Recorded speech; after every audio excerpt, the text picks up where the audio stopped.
الحمد للہ وکفی وسلام علی عبادہ الذین اصطفی اما بعد۔ سب سے پہلے تو آپ حضرات سے یہ گزارش ہے کہ یہاں اس علاقے میں وہ سائیکلون بہت ہی سیویئر شکل میں آیا ہوا ہے، اور اس کی وجہ سے رات سے ہی یہاں الیکٹریسٹی فیل ہے بالکل، اور اس کا اثر نیٹ پر بھی پڑا ہے۔ دیکھیے، اللہ کرے کہ میری کچھ باتیں یا سب باتیں آپ حضرات تک پہنچ سکیں۔ بیت المقدس کی جو تاریخ ہے، بہت مختصراً کچھ میں یاد دلانا چاہتا ہوں۔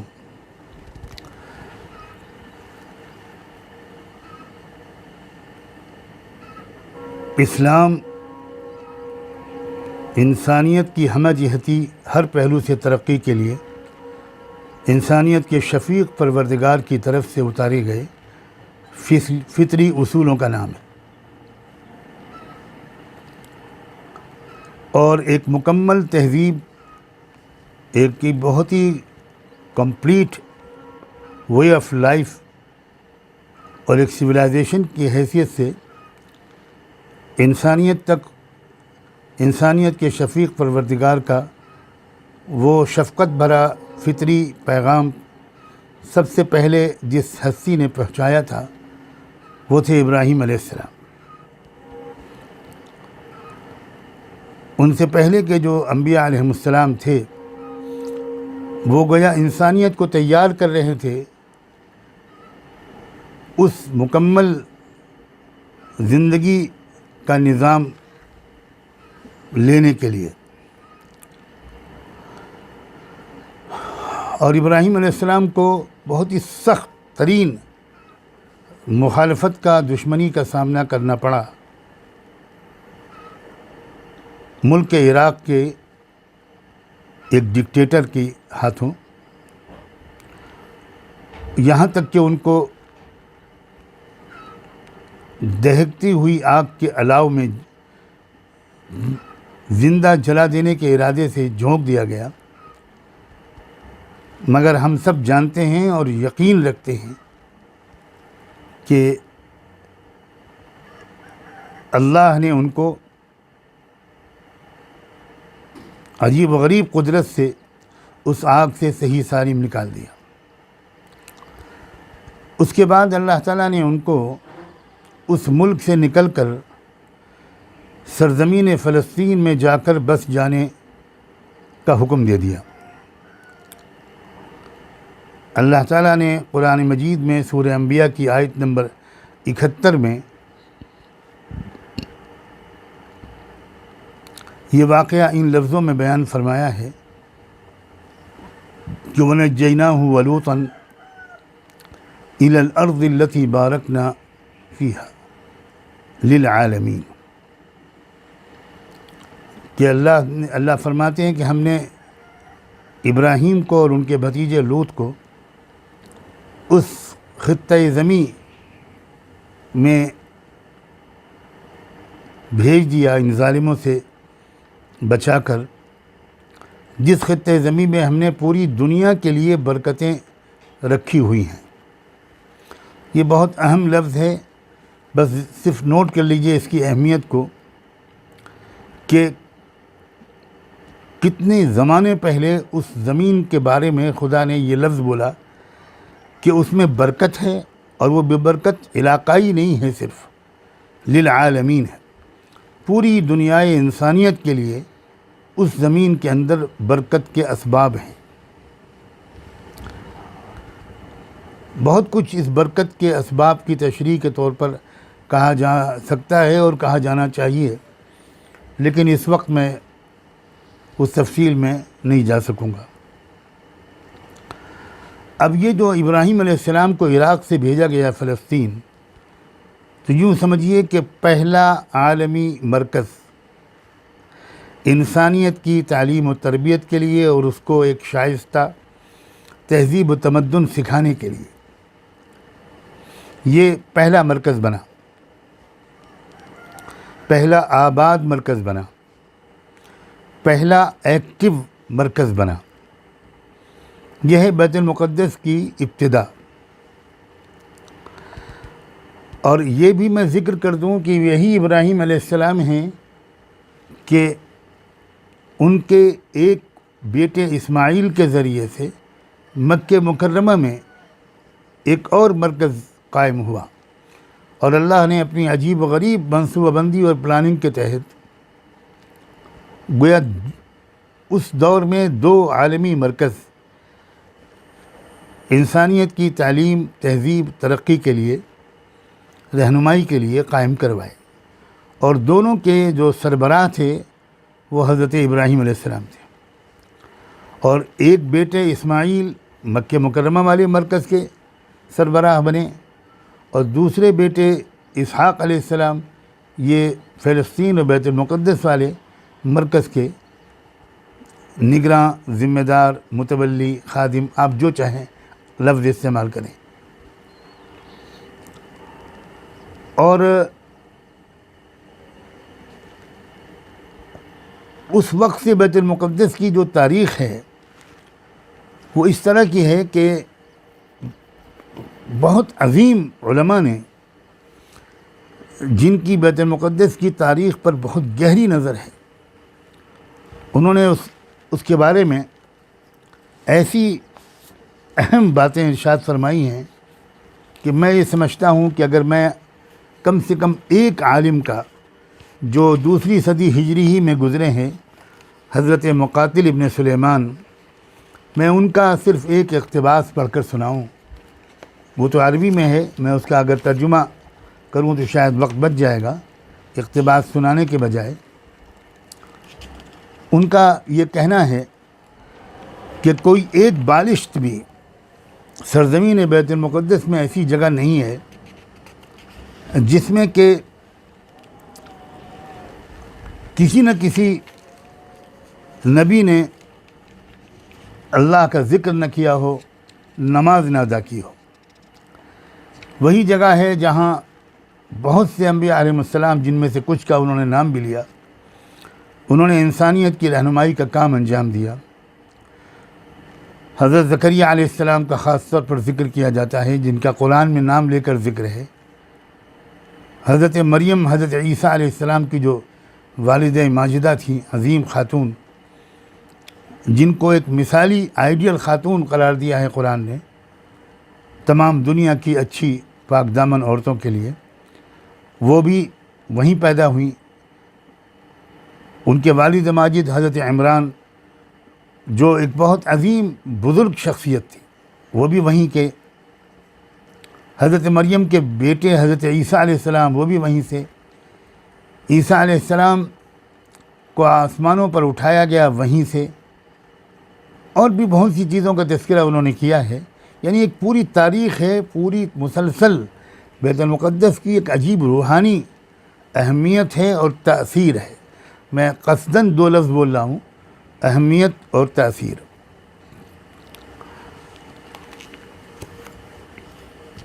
یہ یوں سمجھیے کہ شروع سے اور ایک طویل زمانے تک بیت المقدس کی سرزمین کو جو مقام حاصل رہا، جو اہمیت روحانی حاصل رہی، میں اس کی طرف ذہنوں کو صرف آپ کی توجہ کو مبذول کرنا چاہ رہا ہوں، یہاں تک کہ وہ وقت آیا جب ایک بات میں ذرا سا ابھی پہلے کہہ دوں کہ بہت بنیادی غلط فہمی دنیا کے اکثر لوگوں کو یہ ہے کہ اسلام اس مذہب کا نام ہے جو محمد الرسول اللہ لے کر آئے، عیسائیت اس مذہب کا نام ہے جو حضرت عیسیٰ علیہ السلام لے کر آئے، یہودیت اس مذہب کا نام ہے جو تورات میں آیا، جو موسیٰ علیہ السلام لے کر آئے۔ اس غلط فہمی کے جو نقصانات ہیں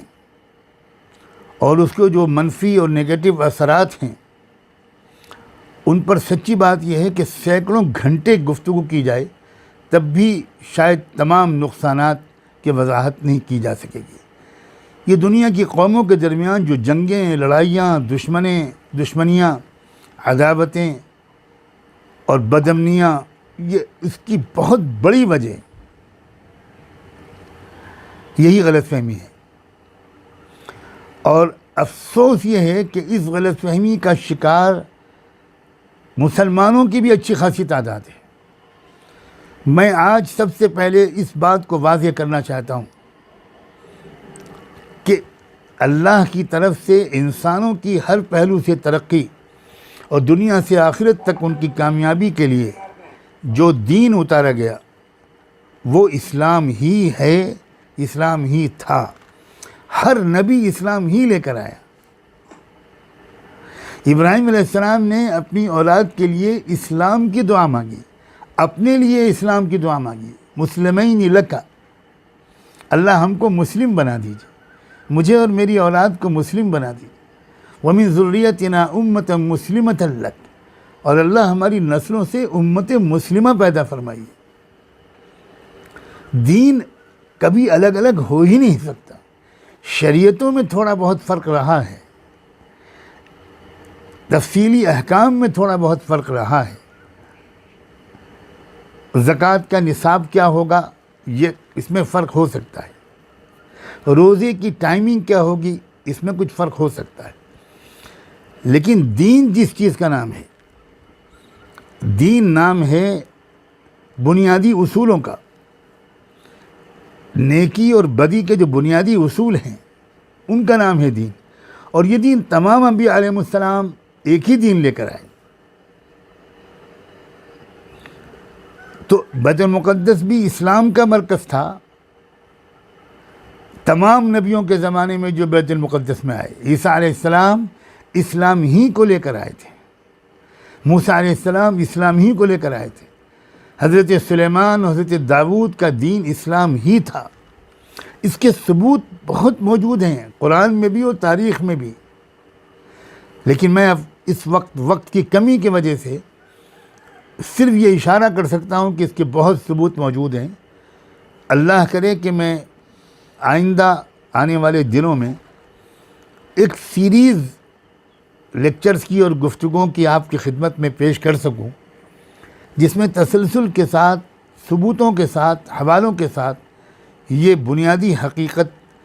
آپ کے سامنے روز روشن کی طرح عیاں ہو جائے۔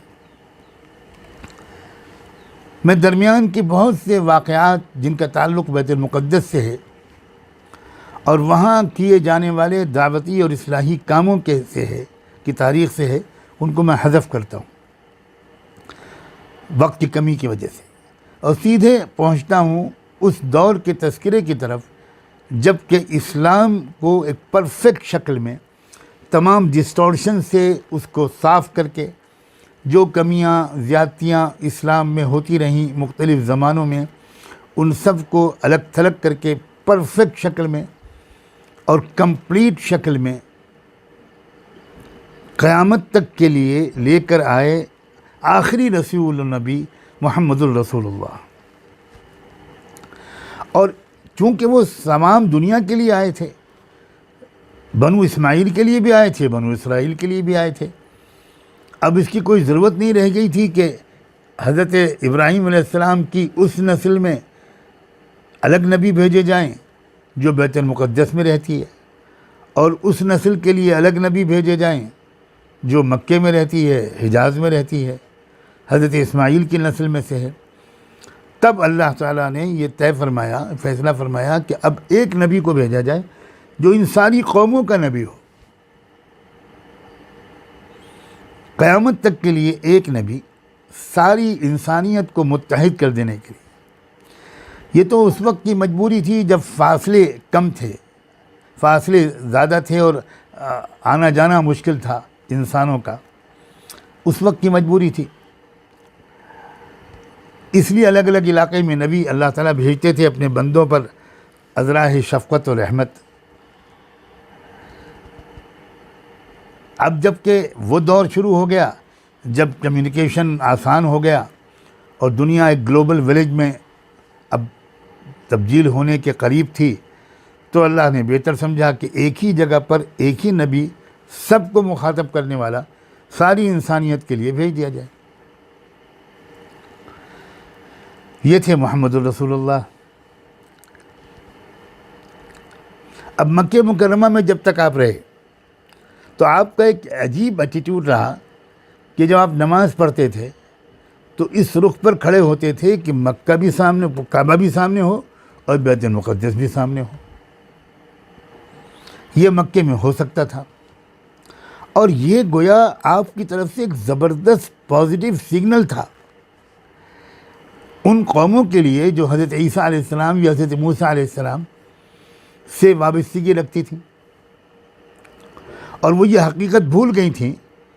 کہ کوئی نبی دین کو بدلنے کے لیے نہیں آتا، پرانے ہی دین کو، اصلی دین کو، اسی کو کنفرم کرنے کے لیے آتا ہے، ری اسٹور کرنے کے لیے آتا ہے۔ جیسے عام طور پر ہوتا ہے کہ لوگ آپس میں لڑنے لگتے ہیں، تو اللہ کے رسول نے شروع دن سے ایک رویہ رکھا کہ بیت المقدس ہی میرا قبلہ ہے،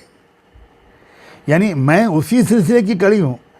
میں تمہارا رشتہ اب تمہارے نبیوں سے کاٹنے کے لیے نہیں آیا، تمہارے نبیوں سے تمہارے رشتے کو مضبوط تر کرنے کے لیے آیا ہوں، انجیل اور تورات سے تمہارے رشتے کو توڑنے کے لیے نہیں آیا، مضبوط کرنے کے لیے آیا ہوں۔ چنانچہ آپ نے جو گیسچر اختیار کیا، پورے 13 سال مکے میں آپ بیت المقدس کی طرف رخ کر کے نماز پڑھتے رہے، یہ بہت بڑا پازیٹیو سگنل تھا۔ یہاں اس کے بعد آپ جب مدینہ آئے تو پھر آپ نے کیا کیا؟ وہاں مکے میں تو اس کی گنجائش تھی کہ بھئی کعبہ بھی سامنے ہو، بیت المقدس بھی سامنے ہو، لیکن مدینہ میں تو یہ ممکن نہیں تھا۔ مکہ مدینہ سے ساؤتھ میں تھا اور بیت المقدس نارتھ میں تھا، تو اب آپ دونوں میں سے ایک ہی کی طرف رخ کر سکتے تھے۔ تو چونکہ اللہ تعالیٰ کی طرف سے کوئی ایسی واضح ہدایت نہیں آئی تھی کہ اب تم کعبے کی طرف رخ کرو، تو آپ نے وہاں بھی بیت المقدس ہی کی طرف رخ کرنا کنٹینیو رکھا، اور وہاں مدینہ میں یہودی بھی موجود تھے جو اپنا رشتہ بیت المقدس سے جوڑتے تھے، حضرت موسیٰ علیہ السلام سے جوڑتے تھے، عیسائی بھی موجود تھے، اور جزیرہ عرب میں اور دنیا بھر میں ان کو بھی ایک سگنل تھا کہ بھئی میں تو اسی سلسلے کی ایک کڑی ہوں، اور دیکھو میں بیت المقدس ہی کو قبلہ بہت اہم معنویت رکھتا ہے، خالی وہ نماز کے رخ کا مسئلہ نہیں ہے، بلکہ اپنے مرکز کی تعیین ہے اس میں۔ اور تیسری بات یہ کہ مدینے میں پہنچ کر آپ نے ایک ایسا معاہدہ کیا یہودیوں سے کہ واقعی اگر یہ یہودی قوم مثبت انداز سے سوچتی تو کوئی وجہ نہیں تھی کہ وہ دشمنی کا راستہ اختیار کرتی۔ آپ نے سنا ہوگا کہ میثاق مدینہ کے نام سے جو آپ نے معاہدہ سائن کیا، مدینے پہنچنے کے فوراً بعد آپ نے ایک منشور سائن کیا، ایک معاہدے پہ دستخط کیے، اور یہودیوں کے ساتھ ایک معاہدہ بڑا زبردست کیا آپ نے۔ بھئی اس معاہدے کے 54 دفعات ہیں، میں 4-5 دفعات آپ کو سناتا ہوں۔ پہلی دفعہ اس معاہدے کی یہ ہے کہ مدینے میں رہتے ہوئے یہودیوں کو مکمل مذہبی آزادی ہوگی۔ دوسری دفعہ یہ ہے کہ کوئی بھی کسی کو بھی قتل کرے گا اس کو سزا ملے گی، اگر کوئی مسلمان یہودی کو قتل کر دے گا تو مسلمان کو سزا ملے گی۔ ایک اور دفعہ اس میں یہ ہے کہ تمدنی اور ثقافتی معاملات میں یہودیوں کو مسلمانوں کے برابر رائٹس حاصل ہوں گے۔ ایک اور دفعہ اس میں یہ ہے کہ یہودی اور مسلمان ایک دوسرے کے حلیف اور الائی ہوں گے، اور کسی سے بھی لڑائی ہوگی تو دونوں ایک دوسرے کا ساتھ دیں گے۔ اگر کوئی یہودیوں سے جنگ چھیڑے گا تو مسلمان یہودیوں کا ساتھ دیں گے، ڈیفینڈ کریں گے، اور اگر کوئی مسلمانوں پر حملہ کرے گا تو یہودی مسلمانوں کا ساتھ دیں گے۔ اس طرح کے دفعات، یعنی آپ کی یہ کوشش تھی کہ کسی طرح یہ لوگ، یہ جو ان کی نگیٹو سوچ ہے، دشمنی کی غلط فہمی، یہ ختم ہو، قریب تو آئیں۔ جب قریب آئیں گے، ساتھ میں بیٹھیں گے تو بار بار یہ سنیں گے کہ حضور اکرم صلی اللہ علیہ وسلم بار بار تذکرہ کرتے ہیں حضرت موسیٰ علیہ السلام کا، قرآن مجید بار بار تذکرہ کرتا ہے موسیٰ علیہ السلام کا۔ آپ سوچئے مدینے میں پہنچ کر جو صورت اتری، دو صورتیں اتری، بقرہ اور آل عمران، سورہ بقرہ میں یہودیوں ہی کو خطاب کیا گیا، انہی کو قریب کرنے کی کوشش کی گئی کہ خدا کے بندو سمجھو، میں تو اسی سلسلے کی ایک کڑی ہوں جس سلسلے کے تم پہلے سے قائل چلے آ رہے ہو۔ آل عمران میں عیسائیوں کو مخاطب کیا گیا، سورہ بقرہ میں یہودیوں کو خطاب کیا گیا، اور یہاں تک کہہ دیا گیا کہ بھائی جو ہمارے تمہارے درمیان ایک بالکل قدر مشترک ہے، آؤ اس پر متفق ہو جاؤ۔ یعنی یہ میں بیک گراؤنڈ بیان کر رہا ہوں کہ کتنی کوشش کی ہے محمد رسول اللہ نے صلی اللہ علیہ وآلہ وسلم کہ کسی طرح یہ یہودیوں کی سمجھ میں بات آئے، یہ نہ سمجھیں کہ موسیٰ علیہ السلام الگ نبی الگ دین لے کر آئے اور عیسیٰ علیہ السلام الگ دین لے کر آئے، یہ غلط فہمی سے نکلیں لوگ۔ اور بار بار قرآن نے اس کو سمجھایا کہ شرع لکم من الدین ما وصی بہ الی آخر الآیہ، کہ لوگوں تمہارے لیے وہی دین آیا ہے جو اللہ نے نوح کو دیا تھا، موسیٰ کو دیا، عیسیٰ کو دیا اور تمام نبیوں کو دیا۔ بہرحال یہ میثاق مدینہ ایک ایسا گولڈن چانس تھا کہ اس سے پھر یہودی انڈرسٹینڈنگ پر آتے، پازیٹیو اپروچ اپناتے اور کہتے کہ جب آپ اسی دین کو کنفرم کرنے کے لیے آئے ہیں تو ہمیں کیا اختلاف ہوگا۔ یہ مگر افسوس، بہت افسوس ہے کہ عام طور پر یہ حقیقت شیطان خدا جانے کس طرح لوگوں کے ذہنوں سے اوجھل رکھنے میں کامیاب ہو جاتا ہے۔ ساری دنیا کے سارے مذاہب ایک ہیں یہ میں نہیں کہہ رہا ہوں، یہ تو بالکل غلط ہے۔ کیسے ہو سکتا ہے؟ ایک مذہب کہتا ہے کہ 3 کروڑ تمہارے دیوتا ہے، ایک مذہب کہتا ہے کہ ایک خدا کے سوا کوئی نہیں ہے، کیسے دونوں ایک ہو سکتے ہیں؟ ہرگز نہیں۔ میں یہ کہہ رہا ہوں کہ خدا کی طرف سے انسانوں کو مختلف نبیوں کے ذریعے بھیجا گیا دین ہمیشہ سے ایک رہا ہے، اور یہ وہ بنیاد ہے کہ جس کو اس وقت بہت زیادہ مضبوطی سے سمجھنے کی ضرورت ہے۔ یہ ایک راستہ کھولتی ہے دوسری قوموں کے ساتھ مکالمے کا، ڈائیلاگ کا، دعوت کا، اور ہمارے اندر بھی گہری سمجھ پیدا کرتی ہے۔ اب جب کہ میں نے یہ بات آپ کے سامنے رکھی کہ اہل کتاب کو سمجھانے کی بھرپور کوشش کی گئی ہے، یہ ایک مستقل موضوع ہے اور شاید کئی لیکچرز اس پر دیے جائیں، تب جا کر تصویر کسی حد تک واضح ہو پائے گی کہ اسلام نے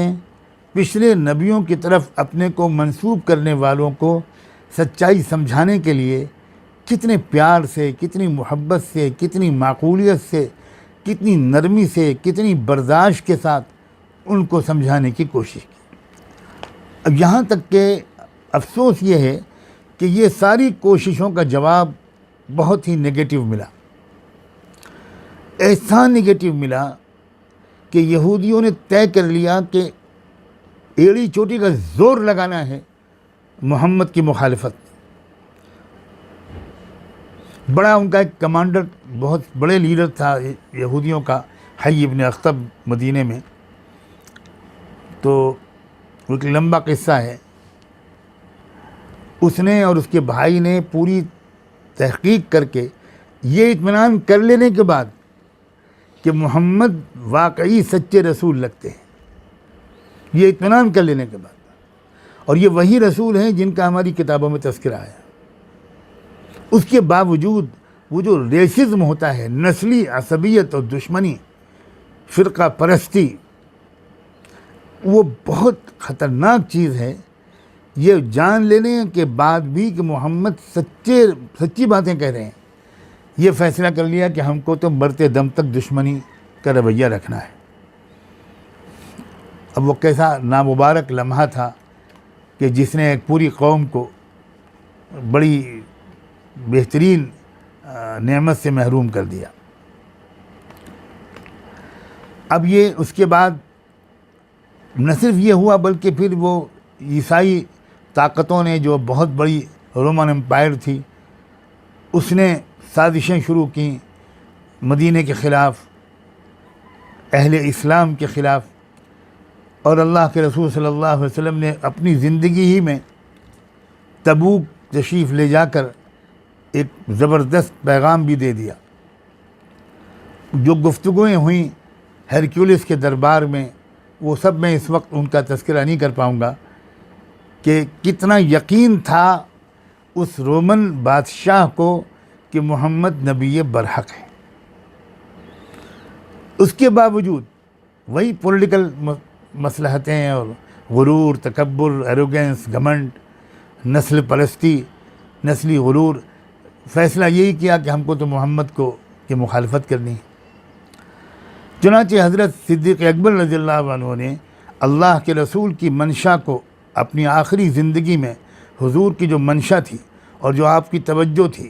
کہ یہ رومن امپائر کے اندر کروڑوں جو انسان بستے ہیں ان کو آزادانہ فیصلہ کرنے کا موقع ملے، اور وہ جو وہاں کی حکومت کا ایک دباؤ ہے، جبر ہے، اس سے نکلیں وہ لوگ. اسی کو سمجھتے ہوئے حضرت صدیق اکبر نے باقاعدہ رومن امپائر کے سے بات چیت کرنے، اور نہ مانے تو عوام سے بات چیت کرنے کی مہلت نہیں دیتے وہ، تو طاقت کے ذریعے سے حکومتوں کو راستے سے ہٹانے کی ارادے سے صحابہ کرام کے لشکر حضرت صدیق اکبر نے بھیجے. لمبی تاریخ ہے ان لشکروں کی. میں چاہتا ہوں اگر علماء سن رہے ہیں، اور یقیناً امام کونسل کے اس پروگرام میں علماء اور ائمہ مساجد سن رہے ہوں گے، تو میں آپ سے گزارش کرتا ہوں کہ خدا کے لیے حضرت صدیق اکبر کی ان مہموں کا اور حضرت عمر فاروق کی ان اقدامات کا مطالعہ کر لیجئے. اگر کئی کتابیں آپ تفصیلی نہیں پڑھ سکتے تو صرف علامہ شبلی کی الفاروق پڑھ لیں.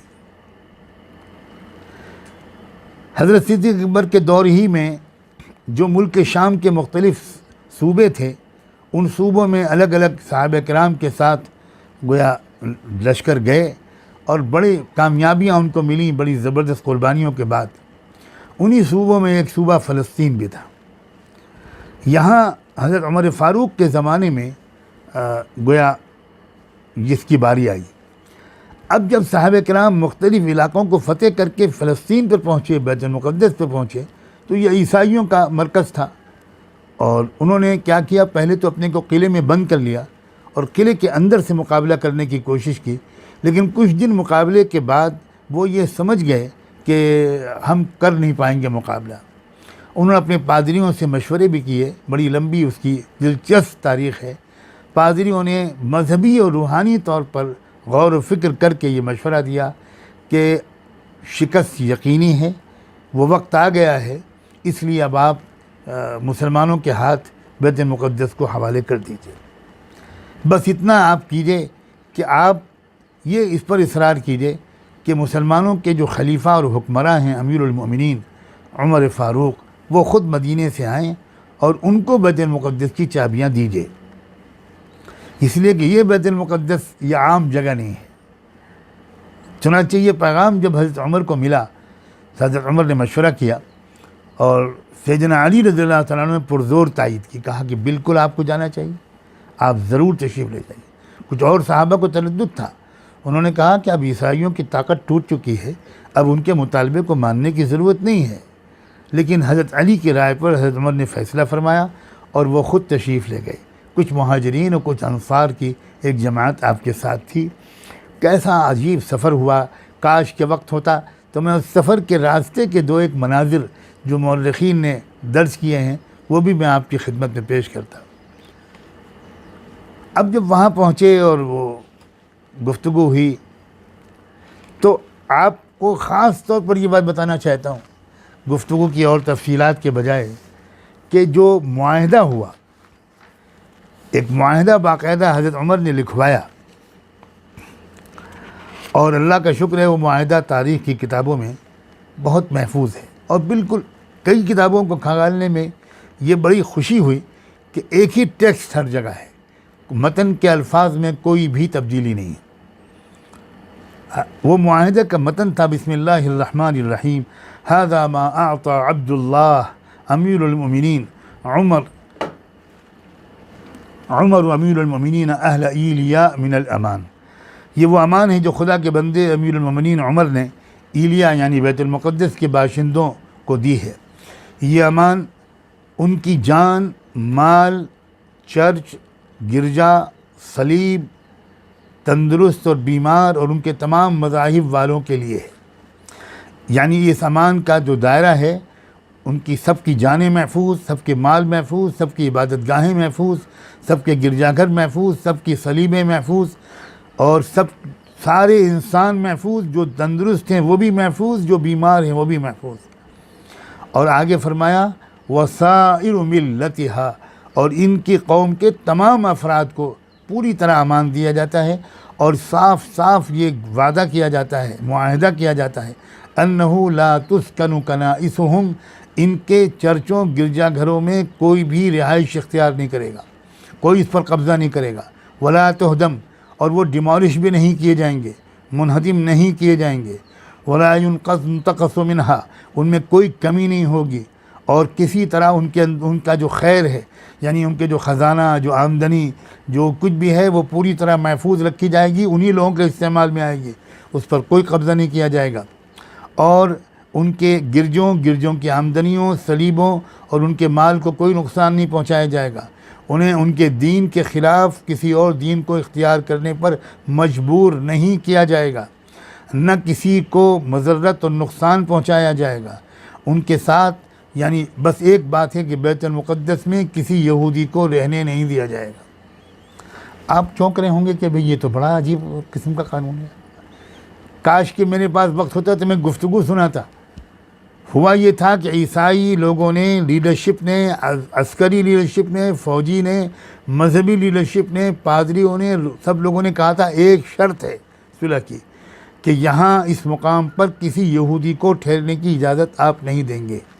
جیسے ہم نہیں دیتے ویسے آپ بھی نہیں دیں گے۔ یہ ان کا مطالبہ تھا، اور روایات تو یہ تک بتاتی ہیں کہ حضرت عمر نے ان کو قائل کرنے کی کوشش کی کہ بھئی آپ اس پر ہم کو مجبور نہ کریں، ہم آپ کے محلے میں آپ کے ساتھ رہنے پر پابندی لگا دیتے ہیں، لیکن یہ کہ یہاں تو حضرت عمر نے بالآخر یہی کہا کہ ٹھیک ہے آپ کے ساتھ نہیں رہیں گے، الگ بستی ہوگی ان کی اور وہ وہاں رہیں گے، ہم ان کے رہنے کی پابندی نہیں لگا سکتے۔ کیا آج آپ یقین کر سکتے ہیں کہ جو یہودی آج یہ سلوک کر رہے ہیں، اور وہ سب یہودی نہیں کر رہے ہیں، میں یہ بھی کہنا چاہتا ہوں، تو جو صہیونی یہودی کر رہے ہیں ان کے آباء و اجداد کے ساتھ یہ سلوک حضرت عمر نے کیا تھا، اور یہی سلوک پوری تاریخ میں جاری رہا۔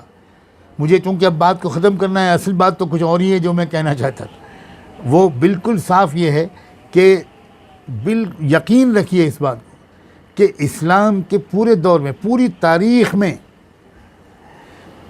تمام خلفاء، تمام حکومتوں،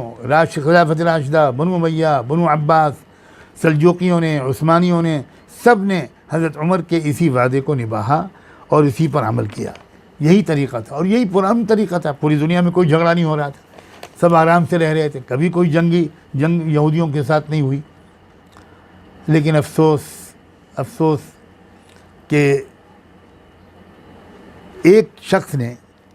سب سے پہلے ایک خیانت کی۔ مصر کا ایک حکمراں تھا محمد علی پاشا، اس نے سب سے پہلے اس معاہدے کی خلاف ورزی کرتے ہوئے اس نے وہ خرید لیا گیا، ایسا اشارے ملتے ہیں ریسرچ جو پیپرز ہیں ان میں، اور وہ کچھ پیسہ لے کر اس نے 10 یہودی خاندانوں کو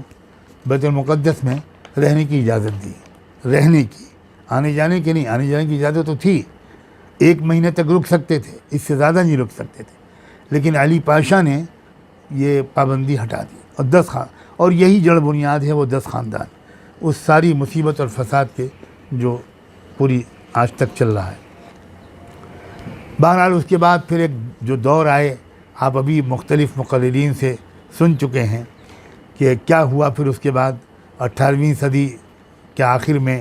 یا 19ویں صدی کے شروع میں کس طرح ایک چند یہودی لیڈروں اور سرمایہ داروں نے گویا ایک تحریک شروع کی صہیونیت یا زیونن کے نام سے، اور کس طرح ہم یورپ اور امریکہ، پہلے یورپ، برطانیہ سب سے پہلے، جب تک دجال کا مسکن برطانیہ تھا۔ میں جانتا ہوں یہ جملہ جو ہے بہت تشریح طلب ہے، اور میں آپ کے اندر پیاس بھی پیدا کرنا چاہتا ہوں کہ دجال کا ایک اسٹیشن بہت زمانے تک برطانیہ رہا، اس کے بعد ایک وقت آیا کہ دجال کا اسٹیشن امریکہ منتقل ہوا، اور شاید برطانیہ ہی وہ جزیرہ تھا جہاں ایک عظیم صحابی تمیم داری کی ملاقات براہ راست دجال سے ہوئی تھی۔ چنانچہ برطانیہ ہی نے اس بچے کو جنم دیا، اسرائیل جس کا نام ہے، جس کی تفصیلات ابھی آپ سن چکے۔ اور اس کے بعد جو کچھ ہو رہا ہے، کس طرح اسرائیل مظالم کر رہا ہے، کیسی بے انصافی کر رہا ہے، دنیا کے مختلف ملکوں میں جہاں جہاں یہ لوگ آباد ہوئے ان ملکوں نے سب نے ان کو نکالا۔ میں نے پورے اعداد و شمار لکھے تھے کہ فرانس نے کس وقت نکالا، جرمنی نے کس وقت نکالا، برطانیہ نے کس وقت نکالا، یہاں تک کہ امریکہ کا ایک صدر، آپ حیرت کریں گے، امریکہ کے ایک صدر تھا، اس نے ایک تقریر کی ہے، بڑی زبردست تقریر ہے، جس میں اس نے پوری وضاحت کے ساتھ یہ گویا سمجھایا ہے لوگوں کو کہ امریکی دستور ایسا بناؤ کہ یہودیوں کو امریکہ میں بسنے کی اجازت نہ ہو۔ اور اس نے جو گویا باتیں کہی ہیں، میں 2-3 جملے اس کے پڑھ کے سنانا چاہتا ہوں۔ اس نے کہا کہ محترم حضرات، یہ جو صدر تھا اس کا نام تھا بنیامین فرینکلن، اور یہ جو اس کا خطاب ہے یہ فلاڈیلفیا میں جو فرینکلن انسٹیٹیوٹ ہے اس میں اس امریکی صدر کی تقریر کی اوریجنل کاپی آج بھی آپ دیکھ سکتے ہیں۔ اس میں اس نے جو خطاب میں باتیں کہیں، اس میں اس نے ایک بات یہ کہی کہ محترم حضرات، یہود جس سرزمین میں پہنچتے ہیں اس کا اخلاقی معیار پست ہو جاتا ہے اور تجارتی معاملات غیر شریفانہ ہو جاتے ہیں۔ یہود صرف اپنا مفاد دیکھتے ہیں، دوسرے لوگوں کے ساتھ معاملات میں ناانصافی کرتے ہیں۔ ان لوگوں نے مختلف ممالک کی مالیات کا گلا گھونٹنے کی کوشش کی، جیسا کہ پرتگال اور اسپین میں ہو چکا ہے۔ تقریر آگے اس کی لمبی ہے جس میں اس نے زور دیا ہے، یہ خود امریکہ کے صدر کا ایک بیان ہے۔ تو یہ ان کا کردار رہا، انہوں نے اسی کے بنیاد پر ہر جگہ قبضہ کیا، پھوٹ مچائی، بلیک میل کرنے کے بڑے ماہر ہیں یہ لوگ۔ اب میں ایک بات کہنا بہت ہی ضروری سمجھتا ہوں، اصل تو میرا اصل مدعا وہی ہے۔ ایک بات یہ بھی سمجھ لیجئے کہ یہ جو کچھ ہو رہا ہے یہ اللہ کی منصوبہ بندی کے مطابق ہو رہا ہے۔ یہ خوب غور سے سنیے یہ بات۔ ایسا نہیں ہے کہ اللہ تعالیٰ تو نہیں چاہتا کہ یہ لوگ دوبارہ آئیں فلسطین میں اور یہ وہاں ظلم کے پہاڑ توڑیں، اور اللہ بے بس ہے، CIA کے آگے بے بس ہے اور موساد کے آگے بے بس ہے۔ ذہن سے نکال دیجئے اس وسوسے کو۔ اللہ کی مرضی اگر نہ ہوتی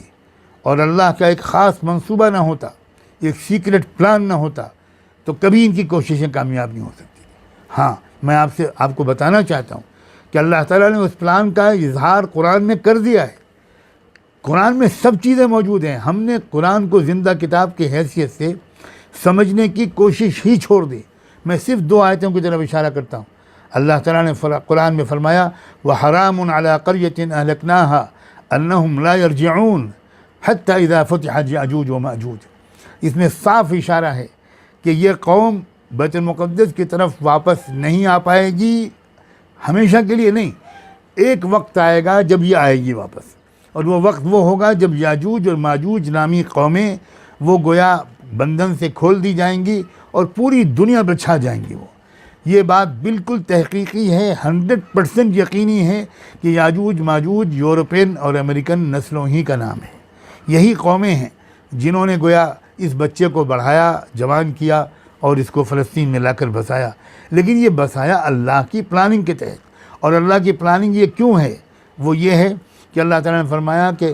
زمانے تک تم دنیا بھر میں بکھرے رہو گے، وَقَطَّعْنَاهُمْ فِي الْأَرْضِ أُمَمًا، پوری مدت تک تم پوری زمین میں بکھرے رہو گے، لیکن ایک وقت آئے گا حَتَّى إِذَا جَاءَ وَعْدُ الْآخِرَةِ جِئْنَا بِكُمْ لَفِيفًا، ایک وقت آئے گا جب ہم تم کو سب طرف سے گھیر کر ایک جگہ پر لائیں گے، اور ایک جگہ پر لائیں گے تمہارے خاتمے کے لیے۔ اب بس آخری بات عرض کرتا ہوں، بس اتنی بات عرض کرتا ہوں کہ آخر یہ جو کس چیز کی کمی ہے جس کی وجہ سے ہم مقابلہ اب تک نہیں کر پا رہے تھے،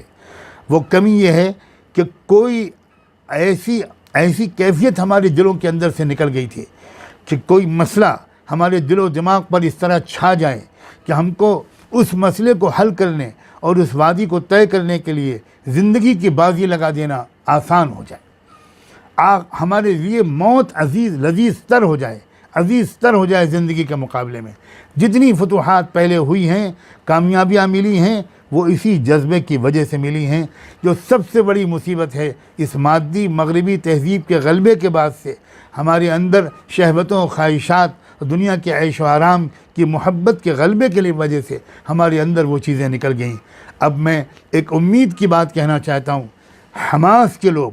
اللہ شیخ احمد یاسین کو اعلیٰ ترین مراتب سے نوازے۔ یاد رکھیے کسی بھی انقلابی تحریک کے پیچھے کوئی ایک دیوانہ چاہیے، کوئی ایک فرزانہ چاہیے، کوئی ایک ایسا شخص چاہیے جس کو دل و دماغ اور اعصاب پر وہ تحریک اور وہ مشن اور وہ مقصد غالب آ جائے، اور وہ خالی خود لکھے اور بیان دے اور تقریر کرے اور مضمون کرے، لکھے نہیں، اس کا جینا دوبر ہو جائے، وہ اسی کے لیے جیے، اسی کے لیے مرے، اسی کے لیے اٹھے، اسی کے لیے بیٹھے۔ یہ شخصیت تھی شیخ احمد یاسین کی، اللہ ان کے درجے بلند کرے۔ انہوں نے کچھ نوجوانوں کی تربیت کی، ان نوجوانوں کے اندر عقابی روح پھونک دی، اور آج یہی عقابی روح والے لوگ ہیں جو ہم کو حماس کے اور حلقۃ الجہاد وغیرہ میں کے نوجوان نظر آ رہے ہیں۔ اور مجھے امید ہے ہمیں ان سے یہ سبق سیکھنا ہے، وہ ایمان، وہ یقین، وہ جذب و شوق، وہ قربانی کا جذبہ، وہ اپنے کو مٹا دینے کا جذبہ، وہ موت اور شہادت کی تمنا، آخرت کا جنت پر ترجیح دینا، دنیا پر ترجیح دینا، آخرت کا دنیا پر ترجیح دینا، یہ کیفیت ہمیں ان سے سیکھنی چاہیے۔ پوری دنیا کے اندر اہل ایمان کو مختلف چیلنجز درپیش ہیں، جو شاہ کلید ہے ان تمام چیلنجز کے مقابلے کی وہ ایمان ہے۔ اقوام متحدہ یہ کرے، ہیومن رائٹس یہ کرے، اور OIC یہ کرے، عرب لیگ یہ کرے، یہ سب بالکل فضول باتیں ہیں۔ ظاہر ہے کہ رسمی طور پر یہ باتیں بھی ہم لوگوں کو کرنی پڑتی ہے، لیکن یہ راستہ نہیں ہے۔ احمد یاسین نے جو طریقہ سکھایا ان لوگوں کو سکھایا، وہ یہ سکھایا کہ بھئی ہم اپنے مسائل کو خود حل کریں گے۔ ہاں، اس کے باوجود وہ اتنی عقل مندی سے کام لیتے ہیں، بلا وجہ دشمن نہیں بناتے، بلا وجہ دشمن نہیں بناتے، اور لوگوں کی عقلی سطح کی رعایت کر کے وہ ان سب سے رابطے بھی رکھتے ہیں، ان سے بھی باتیں کرتے رہتے ہیں، ان کی باتوں کو سنتے بھی رہتے ہیں، اور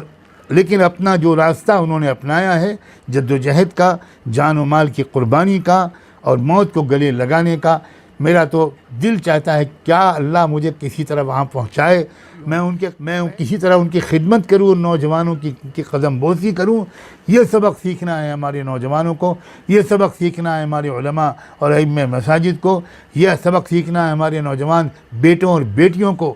سبحان اللہ، وہاں کی لڑکیاں، وہاں کی خواتین جس جرت، جس بہادری کا ثبوت دے رہی ہیں، ہزاروں مرد اس کو دیکھ کر شرما جائیں۔ یہ ہے اصل پیغام، اور انشاءاللہ وہ وقت بہت دور نہیں ہے، وہ جو آخری دور ہے اس قوم کی تاریخ کا وہ شروع ہو چکا ہے، آخری دور کی کارروائیاں شروع ہو گئی ہیں، اور یہ جو کچھ ہو رہا ہے یہ دراصل ان کو اسی کیفر کردار تک پہنچانے کی تمہید ہے۔ آج ہو یا کل ہو، پرسوں ہو، اور درمیان کے اندر کچھ قربانیوں کے مراحل آ جائیں، لیکن انجام اس کا بالکل یہی ہونا ہے، والعاقبۃ للمتقین۔ آخری انجام، آخری فتح ایمان والوں کی، تقوی والوں کی، جذبہ قربانی والوں کی ہوگی، اور اللہ کرے ہم سب کی طرف سے سلام پہنچے ان تمام قائدین کو بھی، ان کے نوجوانوں کو بھی، اور اللہ کرے ہم اور آپ بھی اپنے ملک کے اندر اپنی امت مسلمہ کو، انصاف پسندوں کو وہ اس سطح تک پہنچا سکیں تاکہ وہ بھی وقت ضرورت ہر طرح کی قربانی دینے کے لیے آمادہ رہیں۔ وآخر دعوانا ان الحمد للہ رب العالمین۔